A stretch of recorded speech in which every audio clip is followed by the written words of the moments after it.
रागिनी भैरव को पैशनेटली किस करने लगी। भैरव की आंखें अभी तक शौक से फटी हुई थी। उसने अपने कोल्ड ठंडे होठों पर रागिनी के नरम से मुलायम होठों को महसूस किया और यह भी महसूस किया कि किस तरह से वो उसे किस कर रही थी। भैरव की धड़कनें बहुत ज्यादा तेज हो गई थी। उसे समझ नहीं आ रहा था कि वो कैसे रिएक्ट करे।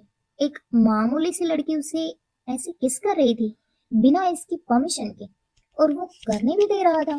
और एक मिनट, यह किस तो काफी अमेजिंग था। रागिनी बड़े ही पैशनेटली भैरव के बालों में उंगलियां डालकर उसके चेहरे को करीब करके, आंखों को बंद करके, उसके होठों को अपने होठों से कैप्चर करके उसे असली किस का मजा दे रही थी। भैरव के हाथ धीरे धीरे रागिनी की कमर से उसकी पीठ पर जाकर उसे सहलाने लगे और फिर अगले ही पल उसने अपनी मजबूत बाहों में रागिनी को मजबूती से जकड़ लिया। अब दोनों के बीच हवा गुजरने तक का भी फासला नहीं था। रागिनी ने अपनी बाहों को भैरव के गले में डाल उसको और भी करीब आते हुए किसको और भी ज्यादा डीप और पैशनेट कर दिया। अब भैरव की आंखें भी बंद हुई और वह भी रागिनी की तरह सॉफ्ट तरीके से किस करने लगा। रागिनी ने सही कहा था, भैरव को किस करना बिल्कुल भी नहीं आता, और आएगा भी कैसे। उसने आज तक कभी किसी लड़की को टच भी नहीं किया था, तो किस करना तो बहुत दूर की बात है। तो क्या ऐसे होता है किस? तो क्या ये होती है किस की फीलिंग? भैरव यकीन ही नहीं कर पा रहा था कि वो ऐसी भी कोई फीलिंग फील कर सकता है। ये वाकई में लाजवाब थी, और यह लड़की तो बहुत ही ज्यादा लाजवाब है। भैरव भी धीरे धीरे सॉफ्ट से एग्रेसिव हो जाता है, मगर इस बार वह रागिनी को हर्ट नहीं करता, बल्कि अच्छे तरीके से किस करता है। दोनों कई देर तक किस करते रहे। रागिनी को महसूस हुआ जैसे भैरव उसके अंदर की ऑक्सीजन को खींच रहा है, उसके फेफड़ों को ही बाहर निकाल देगा। इतना एग्रेसिव होकर किस कर रहा है, पर पता नहीं क्यों वह इंजॉय कर रही थी। क्या यह उसे लिक्विड का नशा था? पता नहीं। खैर, कुछ देर पहले उसे लिक्विड के असर की वजह से उसके बदन में इतनी गर्मी हो रही थी, इतना जल रहा था कि उसके लिए कपड़े घुटन बन गए थे। चैन से सांस तक नहीं ले पा रही थी वो, इसलिए उसने उन कपड़ों को निकालना पड़ा। अब जाकर उसके शरीर को थोड़ी राहत मिल रही थी, उसके अंदर की गर्मी थोड़ी कंट्रोल में आ रही थी। जल्द ही भैरव रागिनी को अपनी बाहों में उठा लेता है और बिस्तर की तरफ ले जाता है। रागिनी नशे में पूरे तरीके से मदहोश हो चुकी थी। उसे किसी चीज का होश नहीं था। उसने धीरे धीरे भैरव को भी उसके कपड़ों से आजाद करना शुरू किया। भैरव काफी अमेज हो रहा था रागिनी की बोल्डनेस से। जल्द ही दोनों बिस्तर में थे और केवल एक पतली सी चादर में लिपटे हुए थे। अब भैरव के सब्र का बांध टूट चुका था। उसने रागिनी के बदन के हर एक हिस्से को चूमना शुरू किया। फाइनली रागिनी इतनी ज्यादा मदहोश हो चुकी थी कि वह खुद भी सब्र नहीं कर पा रही थी। जब भैरव ने अपने प्राइवेट पार्ट के साथ रागिनी के अंदर एंटर करने की कोशिश की, तो भैरव को इस चीज का ज्यादा आइडिया नहीं था, इसलिए उसने एक ही झटके में यह सब किया। तो रागिनी इतना जोर से चिल्ला पड़ी कि भैरव के तो रोंगटे ही खड़े हो गए।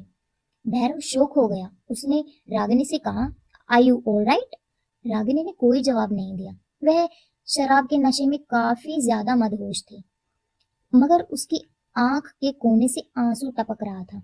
भैरव ने जब अपने प्राइवेट पार्ट पर ब्लड को महसूस किया, तो उसे अपने दोस्त करण की कही हुई बात याद आ गई। करण भैरव से बोला, अच्छा तो तुझे सब कुछ समझ में आ गया ना जो मैंने तुम्हें समझाया है? करण की बात सुनकर भैरव ने हाँ में अपना सिर हिलाया। वो जिस तरह से एक्सप्लेन कर रहा था, भैरव के गाल शर्म से लाल हो गए थे, इसलिए वह करण से नजर नहीं मिला पा रहा था। करण ने भैरव से कहा, और हाँ, एक खास बात जो तुम्हें स्पेशली बताना चाहूंगा मैं। करण की सीरियस आवाज सुनकर भैरव ने थोड़ा गौर से उसकी तरफ देखा और ध्यान से उसकी बात को सुना। वो सब कुछ बहुत ध्यान से सुन रहा था, क्योंकि उसे जाकर वही सब कुछ रागिनी के साथ करना था, और वह नहीं चाहता था कि इस बार वह कोई भी ऐसी वैसी हरकत कर दे। इस बार उसे सब कुछ ठीक ठाक ही करना था।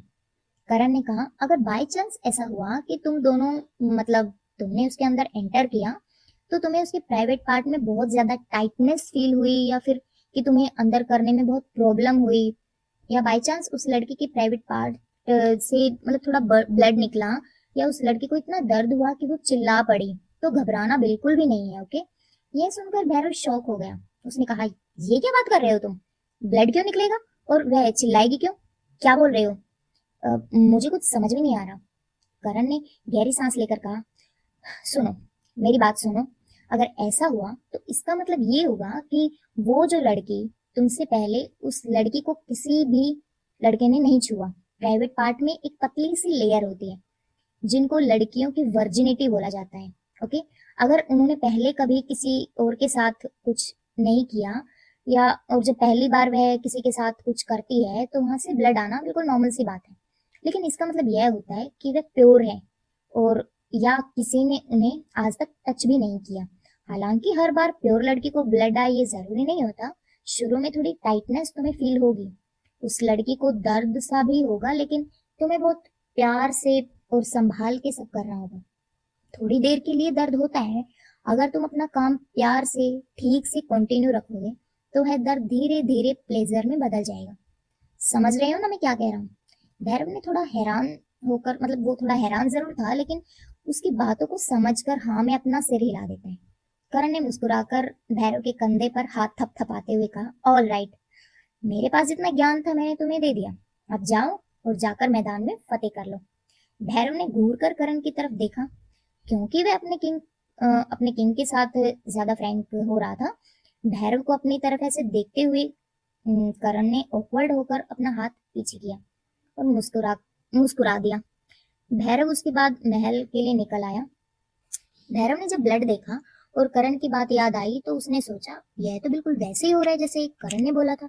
तो क्या इसका मतलब ये है कि इस लड़की ने पहले ये कभी किसी के साथ नहीं किया होगा? It's her first time. Bhairav शौक था, पर पता नहीं क्यों यह सोचते ही उसका दिल इतनी खुशी से सीने से उछलने लगा। एक अजीब सी खुशी होने लगी उसे। उसने रागिनी के चेहरे की तरफ देखा जो काफी मदहोश थी। शराब के नशे के कारण उसका चेहरा लाल हो गया था, मगर वह तो नहीं ज्यादा खूबसूरत लग रही थी सोते हुए। भैरव रागिनी के करीब आया, उसके आंसू को पोंछा और कहा, रागिनी देखो, तुम्हें शुरू में थोड़ा दर्द होगा, बट ट्रस्ट मी, उसके बाद सब ठीक हो जाएगा। ओके? रागिनी बस हाँ में अपना सिर हिला देती है। उसके बाद भैरव एक बार फिर से अपना काम कंटिन्यू करते हैं। रागिनी को शुरू में वाकई में बड़ा दर्द हो रहा था और उसे इस दर्द में देखकर भैरव को टेंशन होने लगती है और इस बात पर डाउट भी होने लगता है कि यह दर्द चला भी जाएगा या नहीं। पर करण ने कहा था कि यह दर्द कुछ वक्त के लिए ही होगा। अगर उसने अपना काम थोड़ा जेंटल तरीके से किया, जल्द ही वह दर्द गायब भी हो जाएगा, फिर वो प्लेजर भी फील करने लगेगी। रागिनी ने अपने नाखून तक गड़ा दिए थे भैरव के मजबूत कंधों पर, लेकिन भैरव ने अपना काम जारी रखते हुए और जल्दी से उसने देखा कि दर्द के मारे रागिनी का चिल्लाना थोड़ा थोड़ा अब सिसकियों में बदलने लगा और उसने सिसकियां दर्द भरी नहीं लग रही थी। धीरे धीरे रागिनी का दर्द पूरे तरीके से गायब हो जाता है और भैरव देखता है कि रागिनी इस चीज को इंजॉय करने लगी है। यह चीज देखकर उसकी खुशी का तो ठिकाना ही नहीं रहता। उसे राहत की सांस आती है। उसके बाद वह भी खुश होकर अपने काम को कंटिन्यू करता है। आज उसने जो फील किया, जिंदगी में पहले कभी फील नहीं किया। वो इस लम्हे को जी रहा था, रागिनी को महसूस कर रहा था। हर एक मोमेंट को वो इतना ज्यादा स्पेशल और खास बनाने की कोशिश कर रहा था। करण के दिए हुए इंस्ट्रक्शन को फॉलो कर रहा था और रागिनी को प्लेजर के साथ साथ मॉनिटर भी कर रहा था। रागिनी नशे में झूम रही थी और उसे झूमता हुआ देख भैरव को अपने आप पर बड़ा प्राउड और खुशी फील हो रही थी। लगातार कई घंटे गुजर जाते हैं। सुबह होने वाली थी। अब रागिनी की सिसकियां धीमे पड़ जाती है और वह थक हार कर नींद में सो जाती है।